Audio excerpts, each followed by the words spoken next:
warahmatullahi wabarakatuh.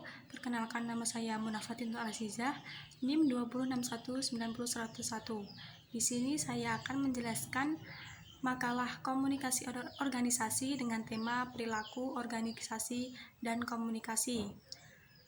Pembahasan yang pertama yaitu esensi komunikasi organisasi.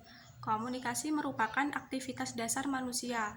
Dengan berkomunikasi, manusia dapat saling berhubung satu sama lain, baik dalam kehidupan sehari-hari, di rumah tangga, di tempat pekerjaan, di pasar, dalam masyarakat, atau di mana saja manusia berada. Tidak ada manusia yang tidak terlibat dalam komunikasi. Adapun organisasi merupakan perkumpulan atau wadah bagi sekelompok orang untuk bekerja sama, terkendali, dan terpimpin untuk tujuan tertentu. Goldhaber mengemukakan bahwa komunikasi organisasi merupakan proses menciptakan dan saling menukar pesan dalam satu jaringan hubungan yang saling tergantung satu sama lain untuk mengatasi lingkungan yang tidak pasti atau selalu berubah-ubah. Dari definisi yang dikemukakan oleh Goldhaber tersebut, terdapat 7 konsep kunci yang terkandung di dalamnya, yakni proses, pesan, jaringan, keadaan saling tergantung, hubungan, lingkungan, dan ketidakpastian. Dari ketujuh konsep tersebut saling bergantung satu sama lain, yakni dengan maksud mampu mengatasi lingkungan yang tidak pasti dan selalu berubah-ubah. Pembahasan yang kedua yaitu anatomi organisasi. Anatomi organisasi sering juga disebut sebagai struktur organisasi. Struktur organisasi banyak dianggap sebagai anatomi organisasi yang memberikan sebuah dasar dalam berbagai fungsi organisasi. Struktur sebuah organisasi mirip dengan anatomi makhluk hidup, dapat dipandang sebagai sebuah kerangka kerja. Gagasan struktur sebagai sebuah kerangka kerja berfokus pada posisi, perumusan aturan dan prosedur, serta penentuan kewenangan. Dengan demikian, tujuan struktur adalah mengatur atau paling tidak mengurangi ketidakpastian karyawan. Menurut Barry Kurzweil mengakui, meskipun ada bermacam-macam organisasi, hanya sedikit terdapat persamaan. Semua organisasi memiliki hal-hal tertentu yang sama, yaitu satu tujuan, satu struktur, proses untuk mengkoordinasi kegiatan, dan orang-orang yang melaksanakan peran-peran yang berbeda. Seorang ahli McWeber membuat kategori organisasi menurut jenis wewenang yang dilaksanakan, yakni organisasi tradisional, organisasi karisma, dan organisasi birokrasi. Adapun menurut Katz and Kahn mengemukakan bahwa organisasi meliputi organisasi ekonomis, organisasi perawatan, organisasi penyesuaian, dan organisasi manajerial dan politik. Poin selanjutnya yaitu eksistensi organisasi. Eksistensi organisasi merupakan keberadaan rekayasa sosial hasil karya manusia yang bersifat tak kasat mata dan abstrak. Maksudnya yaitu adanya perubahan perilaku individu dan tatanan sosial dimulai dari membaca dan memahami realitas sosial, kemudian melakukan perubahan sosial yang tanpa disadari oleh anggota dari organisasi tersebut. Eksistensi biasanya dijadikan sebagai acuan pembuktian diri dari kegiatan atau pekerjaan yang dilakukan seseorang yang berguna dan mendapat nilai yang baik di mata orang lain. Eksistensi organisasi antara lain yaitu yang pertama organisasi paranoid atau ketakutan. Organisasi paranoid atau ketakutan ini disebabkan oleh beberapa hal, yaitu yang pertama, mutu produksi tidak konsisten, yang kedua, lamban menanggapi perubahan, yang ketiga, kekurangan produk inovatif, yang keempat, struktur biaya yang boros, yang kelima, keterlibatan karyawan yang rendah, yang keenam, layanan pada konsumen tidak responsif, dan yang ketujuh yaitu kurang alokasi sumber daya. Eksistensi organisasi yang kedua yaitu organisasi gagal. Kegagalan organisasi ini bisa disebabkan oleh beberapa faktor, yaitu yang pertama krisis identitas, yang kedua kegagalan visi, yang ketiga tertangkap skenario besar, yang keempat ketinggalan zaman, yang kelima mengabaikan konsumen, dan yang terakhir yaitu musuh dalam selimut. Eksistensi organisasi yang ketiga yaitu organisasi yang sehat.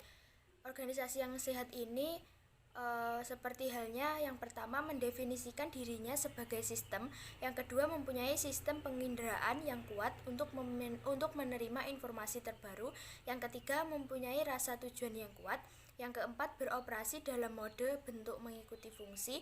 Yang kelima, menggunakan manajemen tim sebagai mode yang dominan. Yang keenam, menghormati pelayanan konsumen. Yang ketujuh, manajemen digerakkan oleh informasi. Yang kedelapan, keputusan dibuat di tingkat yang paling dekat dengan pelanggan. Yang kesembilan, mempertahankan komunikasi yang relatif terbuka di seluruh sistem. Yang kesepuluh yaitu para manajer dan tim kerja dinilai dari kinerja dan kemajuan yang dihasilkan. Selanjutnya, organisasi beroperasi dalam suatu mode pembelajaran. Yang ke-12, toleransi yang tinggi dalam hal-hal yang berbeda tetapi menghargai inovasi dan kreativitas.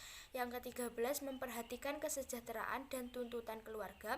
Yang ke-14, memiliki agenda sosial yang eksplisit. Yang terakhir atau yang ke-15 yaitu memberi perhatian pada pekerjaan yang efisien. Poin selanjutnya yaitu daur hidup organisasi. Daur hidup organisasi merupakan suatu rangka serbaguna bagi pengorganisasian kriteria efektivitas yang tepat menurut tahap-tahap perkembangan organisasi dan pengarahan perhatian manajemen terhadap antipasi berbagai konsekuensi dinamika mendasar organisasi dan lingkungannya. Penerapan rangka daur hidup membuat kita lebih menyadari apa kegiatan manajerial dan apa kriteria kinerja organisasi yang cocok dengan tahap daur hidup organisasi. Adapun daur hidup organisasi diantaranya yaitu yang pertama, pacaran. Pada tahap awal ini, sebelum suatu organisasi sosial lahir dan dibentuk, pada tahap ini saling berikrar untuk mengikat jadian pacaran untuk membentuk suatu organisasi. Yang kedua yaitu pada tahap bayi. Gagasan pembentukan suatu organisasi diterima dengan benar-benar disepakati, lahirlah suatu organisasi baru. Tetapi seperti biasanya, organisasi yang masih bayi ini meletakkan serangkaian kegiatan yang belum jelas benar arah dan tujuannya. Yang ketiga yaitu kanak-kanak. Pada tahapan ini berhasil melewati masa bayi, suatu organisasi kemudian memasuki tahap kanak-kanak yang mulai belajar mengenal, ingin tahu dan melakukan apa saja yang diinginkan. Selanjutnya yang keempat yaitu remaja. Dalam tahap ini telah melewati masa kanak-kanak, suatu organisasi segera berpindah menjadi remaja yang mulai menyadari adanya aturan-aturan, tata tertib, juga adab kesopanan serta tata krama. Pada tahap ini, suatu organisasi mulai menggunakan sebagian besar waktunya untuk memaparkan sendi-sendi administrasinya. Tahap yang kelima yaitu dewasa. Apabila konflik-konflik intern pada tahap remaja dapat diatasi, suatu organisasi pun mulai memasuki tahap usia dewasa. Pada tahap ini, organisasi sudah menekankan pada orientasi, hasil, dan prestasi kerja. Yang keenam yaitu matang. Organisasi pada tahap ini mulai bergerak memasuki masa kematangannya. Pada tahap ini organisasi mencapai puncak kemampuannya yang tetap berusaha mempertahankan orientasi hasil dan tingkat prestasi yang telah dicapainya. Organisasi mulai sungkan menanggapi hal-hal yang baru dan lebih suka mengerjakan hal-hal yang sudah terbukti berhasil selama ini. Yang ketujuh yaitu aristokrasi. Pada tahap ini, suasana organisasi mulai membosankan. Orang-orang yang memegang tumpuk kekuasaan organisasi secara tidak sadar mulai dihinggapi rasa khawatir yang berlebihan tentang keberlanjutan hidup organisasi dan masa depannya, namun tidak pernah diungkapkan secara terus terang atau terbuka. Yang kedelapan yaitu birokrasi awal. Dalam tahap ini, cepat atau lambat, sebuah organisasi yang aristokrasi tadi akan tersentak kaget jika ada yang mulai berani menyampaikan ada sesuatu yang salah dalam sebuah organisasi itu. Sumber-sumber data utamanya selama ini mungkin segera menolak memberikan dukungan lebih lanjut untuk meminimalisir hal-hal yang tidak diinginkan. Yang ke-9 atau yang terakhir yaitu birokrasi. Suasana kerja benar-benar menjadi tenang dan damai. Mereka atau para karyawan akan setuju tentang apa saja namun tidak pernah melakukan apapun.